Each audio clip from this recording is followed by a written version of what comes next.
Recently, News 8 launched a new website for everything weather. It's called WXEdge.com. What makes Weather Edge unique are the many contributors from all walks of life, and one of them is joining us today. Chuck Miceli combines his love of weather with his love of writing. And is here to talk about his paranormal thriller, Amanda's Room. Welcome, Chuck. Well, thank you. It's great to be here. So where did you get the premise for this book? Actually, it started off as a short story called The Room. And as a short story, that was fine. But when I thought about expanding it to a novel, it needed something bigger. It needed a bigger conflict. It needed a bigger scope.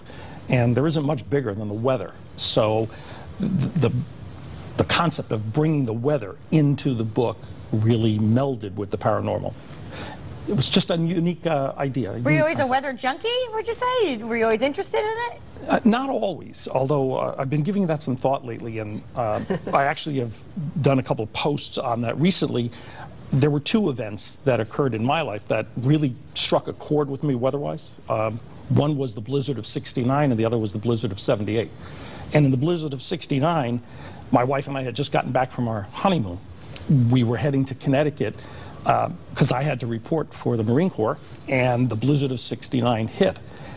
Called, said, gee, I got this blizzard, I really can't make it. And they said, oh, you'll make it. Your job is to report, so you'll report. Thank God my father-in-law, who was an ex-World War II veteran, said, if you have to make it, we'll make it.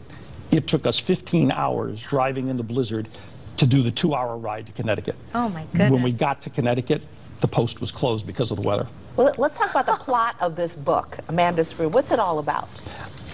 Deals with the spirit of a girl who died under mysterious circumstances, and her spirit remains in her room.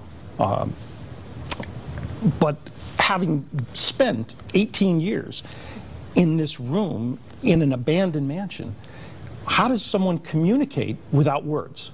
And so Amanda learns to communicate through manipulating her environment, and especially the weather. Ah, I see. Now, how will people find the book? Is it's available online? Right now, it's available as an ebook. Okay. It's available for the Kindle through Amazon. It's also available on, if you have a different kind of e-reader, it's available through smashwords.com for the different kind of ebook readers. Whichever one you have, right? Yeah. So Amanda, she manipulates the weather? Yes, is that right? especially as the book continues, especially violent weather.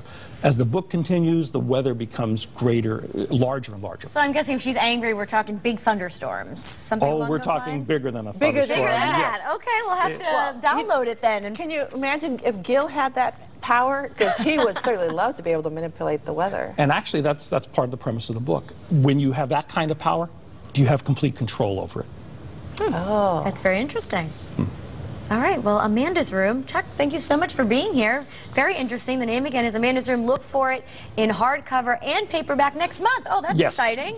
Getting under work now. And Chuck, you're involved with WXEdge, right? Yes, I've actually written several posts for them, and if people are interested in things like the blizzard of '69, the blizzard of '78, and then the Long Island Express, the hurricane of '38, all of those posts are on WXEdge. All right, so we'll look for it. WXEdge.com. Got it. All right, Chuck, thanks again for being here, and stay with us more.